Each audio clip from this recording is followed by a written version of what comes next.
chapter 2 of Stone Fox. So we're going to read chapter 2.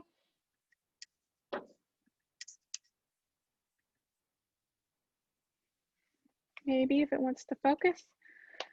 All right, chapter 2, hopefully we all remember what we just read about. So during our mini lesson, we actually read this page and this page. So remember, Dr. Smith just said that maybe she should go to, grandfather should go to Mrs. Peacock's so that she can take care of him, and that maybe Willie should move in with her, and that they should get rid of Searchlight, who is his farm dog. So we will go ahead and pick up where we left off during our mini lesson.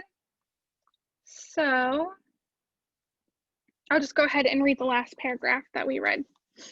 Searchlight, let me start over. Searchlight barked loudly, causing the horse to rear up on his hind legs and then take off running. Doc Smith jammed her foot on the brake, but it didn't do any good. The wagon disappeared down the road in a cloud of dust. Little Willie and Searchlight looked at each other, and then Little Willie broke out laughing. Searchlight joined with him by barking again. Little Willie knelt down, took Searchlight by the ears, and looked directly into her eyes. She had the greenest eyes you've ever seen. I won't ever give you away, ever, I promise. He put his arms around the dog's strong neck and held her tightly. I love you, Searchlight. And Searchlight understood, for she had heard those words many times before. That evening, Little Willie made a discovery. He was sitting at the foot of Grandfather's bed playing the harmonica. He wasn't as good as Grandfather by a long shot, and whenever he missed a note, Searchlight would put her head back and howl. Once, when Little Willie was off key, Searchlight actually grabbed the harmonica in her mouth and ran out of the room with it. Do you want me to play some more? Little Willie asked Grandfather, knowing very well that Grandfather would not answer. Grandfather had not talked, not one word, for over 3 weeks. But something happened that was almost like talking. Grandfather put his hand down on the bed with his palm facing upward. Little Willie looked at the hand for a long time and then asked in a whisper, "Does that mean yes?" Grandfather closed his hand slowly and then opened it again. Little Willie rushed to the side of the bed. His eyes were wild with excitement. What's the sign for no?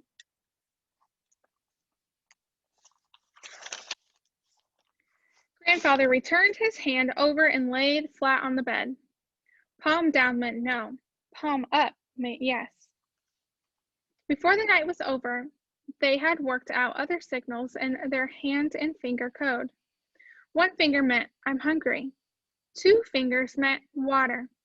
But most of the time, Little Willie just asked questions that Grandfather could answer either yes or no.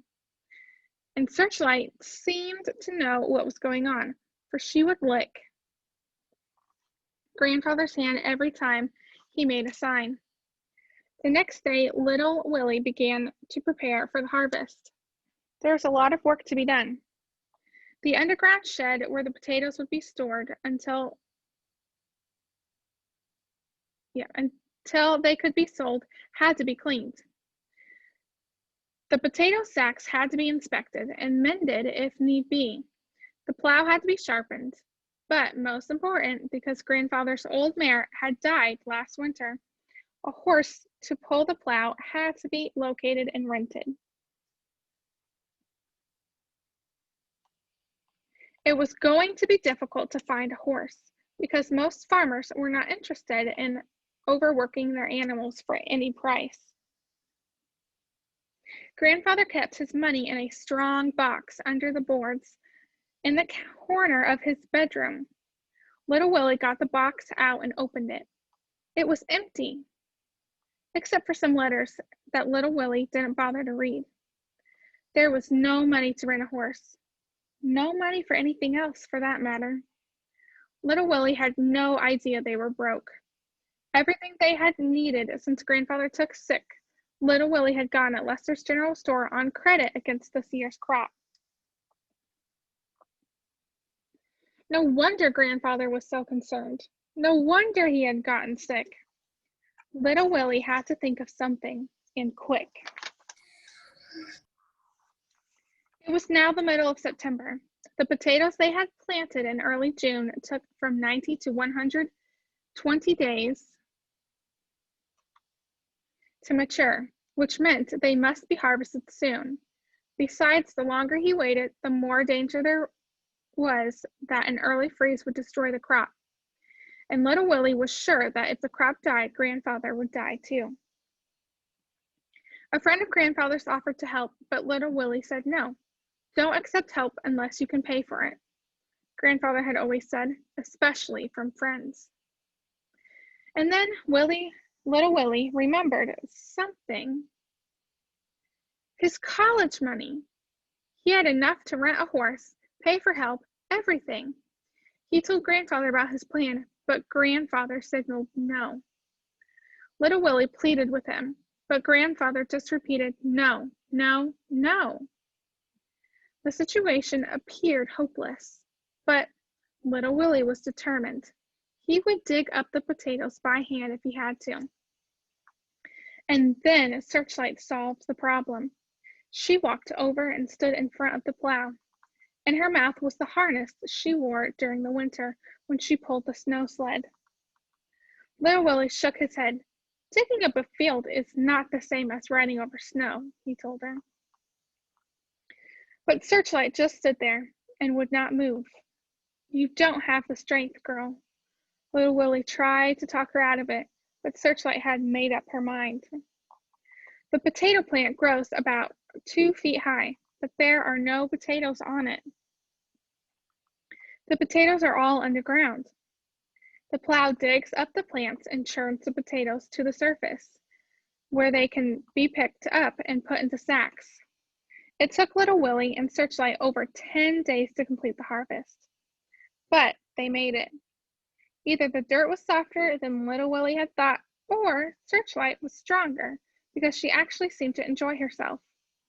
And the harvest was a big one, close to 200 bushels per acre, and each bushel weighed around 60 pounds. Little Willie inspected the potatoes, threw out the bad ones, and put the rest into sacks. He then put the sacks into the underground shed. Mr. Leeks, a tall man with a thin face, riding a horse that was also tall and had a thin face, came out to the farm and bought the potatoes. Last year, Grandfather had sold the crop to Mr. Leeks, so that's what Little Willie did this year. We made it, Grandfather, Little Willie said, as tears of happiness rolled down his cheeks. See?